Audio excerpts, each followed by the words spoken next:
வாழ்க வளமுடன். தூக்கத்தை பொறுத்தளவு தூக்கத்துடைய குவாலிட்டி இதுதான் ரொம்ப முக்கியம். நம்ம இந்த தூக்கத்துடைய குவாலிட்டியை டிஸ்டர்ப் பண்ணுற மாதிரி ஒரு செயல்கள் இருக்குது. அந்த செயல்கள் நீங்கள் செய்துட்ருக்கீங்க அப்படின்னா அதை என்னன்றதை தெரிஞ்சுக்கிட்டு உடனடியாக நிப்பாட்டுங்க. உங்களுக்கு தெரிஞ்சவங்க யாராவது தூக்கத்தின் போது இந்த மாதிரி தவறுகள் செய்கிறாங்க அப்படின்னா அந்த பழக்கத்தை உடனடியாக மாற்ற சொல்லுங்கள். இந்த தவறுகள் எல்லாமே தூக்கத்துடைய குவாலிட்டியை டிஸ்டர்ப் பண்ணும். 10 மணி நேரம் தூங்கினாலும் குவாலிட்டி சரியில்லை அப்படின்னா அது பிரச்சனையை உண்டு பண்ணும். தூக்கமின்மைக்கு அது சமம். அப்போ முதலாவது விஷயம், உணவில் சுகர்ஸ் இது எல்லாத்தையுமே கட் பண்ணிடணும். எந்த அளவுக்கு சுகரை ஜாஸ்தி எடுத்துக்கிறீங்களோ, எக்ஸசிவாக எடுத்துக்கிறீங்களோ, சுகருன்றது ரீஃபைன்டு சுகர்ஸ் இது எல்லாத்தையுமே தவிர்த்திடணும். அந்த அளவுக்கு நமது தூக்கம் டிஸ்டர்ப் ஆகும், டிஸ்டர்ப்டு குவாலிட்டியாக இருக்கும். அப்போ எக்ஸசிவ் சுகர் எல்லாத்தையுமே கட் பண்ணிடணும். இதை நீங்கள் கவனித்து பார்த்தீங்க அப்படின்னா இரவில் முழிச்சு பாருங்கள், காலைல ஏஞ்ச உடனே சுகர் கிரேவிங் இருக்கும். அப்போ இது ஒரு சைக்கிளையே க்ரியேட் பண்ணும். அப்போ காலையில் நீங்கள் சுகர் எடுத்துக்கிட்டீங்க அப்படின்னா அப்போ இரவு தூக்கம் டிஸ்டர்ப் ஆகும். சுகர் கிரேவிங் இருக்கும். கிரேவிங்காக ரீஃபைன்டு சுகர் எடுத்துக்க தூக்கத்துடைய குவாலிட்டி டிஸ்டர்ப் ஆகும். அப்போ இதிலேருந்து தப்பிச்சுக்கணும். அப்போ இரவானா தூங்கணும், உடலுக்கு ஓய்வு கிடைக்கிறப்ப தூங்கிக்கணும். அதுக்கு அடுத்தது, சரி இப்போ சுகர் இனிப்பு தேவைப்படுது. இனிப்புன்றது ரீஃபைன்டு சுகரில் இருந்து மட்டும்தான் வரணும் அப்படின்றது கிடையாது. குவாலிட்டியான இனிப்புகள் எடுத்துக்கலாம். இது பழங்கள், காய்கறிகள்லேயே இப்போ கேரட் இருக்குது, மஞ்சள் பூசணி இருக்குது. மஞ்சள் பூசணி சாலடாக எடுத்துக்கலாம். இது எல்லாமே இனிப்பு வகை. பீட்ரூட் இனிப்பு, பேரிச்சம் பழம், இது மாதிரி பழங்கள்லேருந்து வரக்கூடிய இனிப்பு, கரும்பு சாறு இனிப்பு, பதநீர், இது எல்லாமே இயற்கையில் வரக்கூடிய இனிப்புகள் எல்லாமே எடுத்துக்கலாம். தேன் ஒரிஜினல் இதை வாங்கி வச்சுக்கோங்க, கிடைக்கிறப்ப எடுத்து வச்சுக்கோங்க. தேனி பெட்டி வளர்க்குறது ரொம்ப ரொம்ப எளிமை. தேனி பெட்டி தோட்டம் இருந்தால் வச்சு உங்களுக்கே ஒரிஜினலாக தேன் எடுத்து அந்த மாதிரி இனிப்பு வகைகள் பயன்படுத்திக்கலாம். சுகர் எக்ஸசிவாக எடுக்கக்கூடாது. ரீஃபைன்டு சுகரை தவிர்த்துட்டு நாட்டு சர்க்கரை, பனை வெல்லம் அது மாதிரி பயன்படுத்திக்கோங்க. அடுத்தது 2வது விஷயம், கெஃபைன், காஃபி இதை நிப்பாட்டிடணும். காஃபியுடைய அளவு எல்லாத்தையுமே கம்மி பண்ணிடணும். இது எக்ஸசிவாக காஃபி குடிக்கிறவங்க, காஃபி என்ன செய்யும், தூக்கம் நல்லா வந்துட்டுருக்கிறப்ப காஃபி குடிச்சிங்க அப்படின்னா தூக்கத்தை அது தள்ளி போடும். அது நர்வஸ் ஸ்டிமுலண்ட்டு. நான் பார்த்த வரைக்கும் யார் யாருக்கெல்லாம் பிரெயினில் கட்டிகள் வருதோ அவங்க எல்லாமே ரொம்ப காஃபிக்கு அடிக்ட் ஆகிருக்கிறாங்க. தூக்கம் வரக்கூடிய நேரத்திலலாம் பாருங்கள், நம்ம தூங்குறப்ப எப்படி நம்ம உழைப்பு கொடுக்குறோம், உடம்புக்கு வேலை செய்கிறோம். உடம்புக்கு உழைப்புன்றது அசையாமல் நம்ம ரெஸ்ட் எடுக்கிறப்போ உடலுக்கு ஓய்வு கிடைக்கும். உடல் தன்னைத்தானே சரி பண்ணிக்கும். மூளைக்கு ஓய்வு அப்படின்றது நம்முடைய சிந்தனையை கொஞ்சம் கொஞ்சமாக கம்மி பண்ணணும். தூக்கத்தின் போது தான் பீட்டா நிலையில் இருக்கிறது ஆல்ஃபா நிலைக்கு வரும். மூளை பாருங்கள், மூளை பகல்லேருந்து எல்லாமே வேலை செஞ்சிட்ருக்கு. மூளையும் ஓய்வு கேட்குது. அப்போ மூளைக்கு ஓய்வு கொடுக்காம தூக்கம் வரும்போதெல்லாம் உழைக்கணும், இல்லை வேறு ஏதாவது காரணம் சொல்லி காஃபியை குடிச்சிட்டு அந்த வேலையை கண்டினியூ பண்ணுறப்ப, தூங்காமல் இருக்கிறப்ப தலையில் ரத்த ஓட்டம் தொடர்ச்சியாக இருந்துக்கிட்டே இருக்கும். மூளை சார்ந்த தொந்தரவுகள் வரும். இயற்கையை மீறி எதுவுமே செய்ய முடியாது. தூக்கம் வந்தால் இயற்கையின் விதிகளுக்கு ஏற்ப தூங்கணும். காஃபி குடித்து தூக்கத்தை தடை போடாதீங்க. கெஃபைன் அடிக்ஷன், காஃபி அடிக்ஷன் அது இருக்கவே கூடாது. உடனடியாக நிப்பாட்டிக்கோங்க.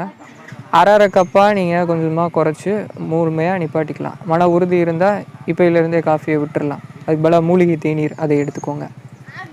அதுக்கடுத்தது 3வது விஷயம், பெட்டு. இந்த பெட்டு பயன்படுத்தக்கூடாது. தூக்கத்தின் போது நல்ல ஹார்டான சர்ஃபேஸில் தூங்கணும். அப்படி ஒரு மெத்தை தான் வேணும் அப்படின்னாலும் நம்ம அதில் படுத்தா நம்முடைய தடயம், இம்ப்ரெஷன் அதில் இருக்கக்கூடாது. அப்போ அந்தளவுக்கு ஹார்டாக இருக்கணும். அதுக்கு நம்ம ஹார்டான சர்ஃபேஸ் கீழேயே படுத்துக்கலாம். ஒரு பிளாங்கெட்டில் படுத்துக்கலாம், மேட்டில் படுத்துக்கலாம். போர்வை முகத்தோடு மூடி படுக்கக்கூடாது. இது 4வது விஷயம். அப்படி தூங்குறப்ப நமக்கு அறையில் காற்றோட்டம் இருந்தாலும் நமக்கு காற்றோட்டம் கிடைக்காது. தூக்கத்துடைய குவாலிட்டியை இது டிஸ்டர்ப் பண்ணும். நம்ம தூங்கக்கூடிய பெட்டு, பில்லோ கவரு இது எல்லாமே நீட்டாக இருக்கணும், க்ளீனாக இருக்கணும். அது அசுத்தமாக இருக்கிறப்ப அந்த காற்றை தான் நம்ம சுவாசிக்கிட்டே இருப்போம். அதுக்கடுத்தது 5வது விஷயம், இப்போ நிறைய பேர் தூக்கத்திலிருந்து இன்சோம்னியாவை எப்படி நம்ம சரி செய்கிறது அப்படின்ற நிறைய இப்போ ஹெல்த் கோச்சஸ்ஸு, ஸ்லீப்பு இதை எப்படி சரி செய்கிறது அப்படின்னு சொல்லி கொடுக்குறவங்க இயர் ப்ளக்ஸை அட்வைஸ் பண்ணுறாங்க.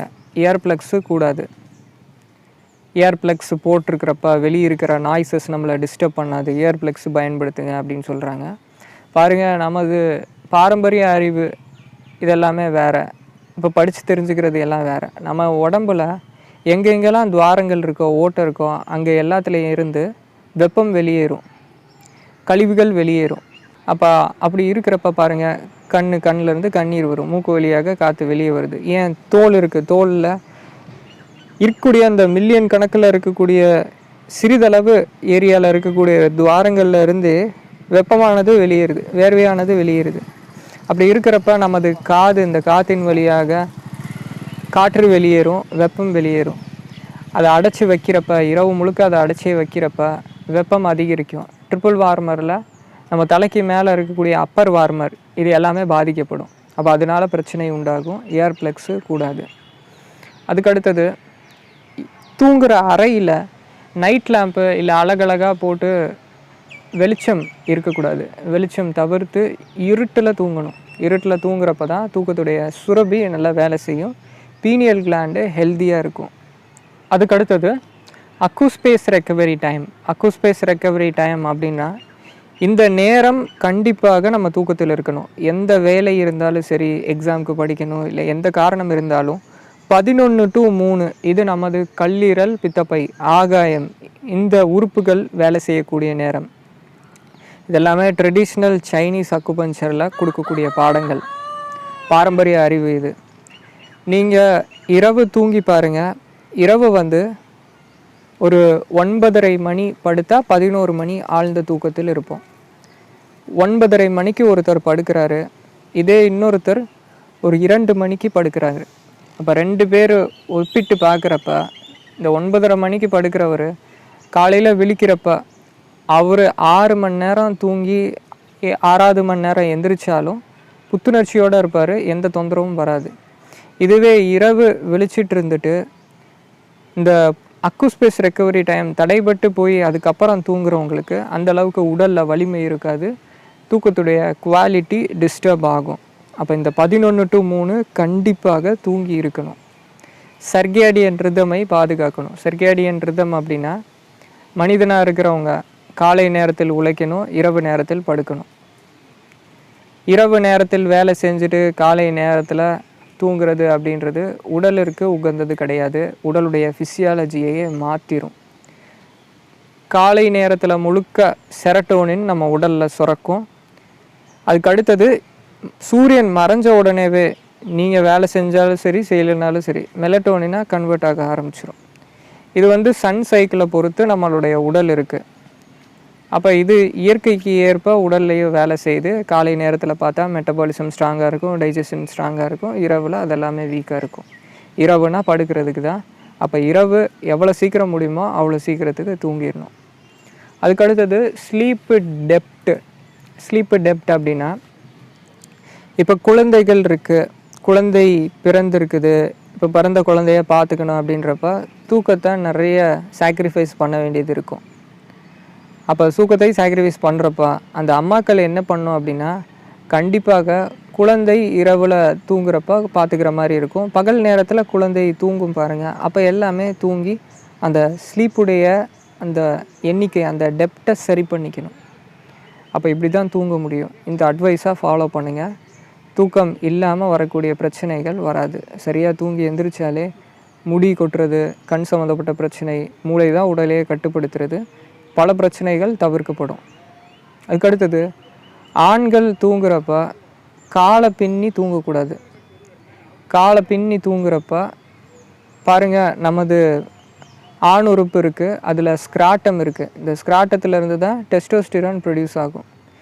இந்த ஸ்க்ராட்டமில் தான் உயிர் சக்தியானது இருக்குது. செக்ஷுவல் வைட்டல் ஃப்ளூயிட் இதில் தான் இருக்குது. இந்த இடத்துல வெப்பம் உருவாகிறப்ப அந்த வைட்டல் ஃப்ளூயிடு லிக்விஃபை ஆகும்.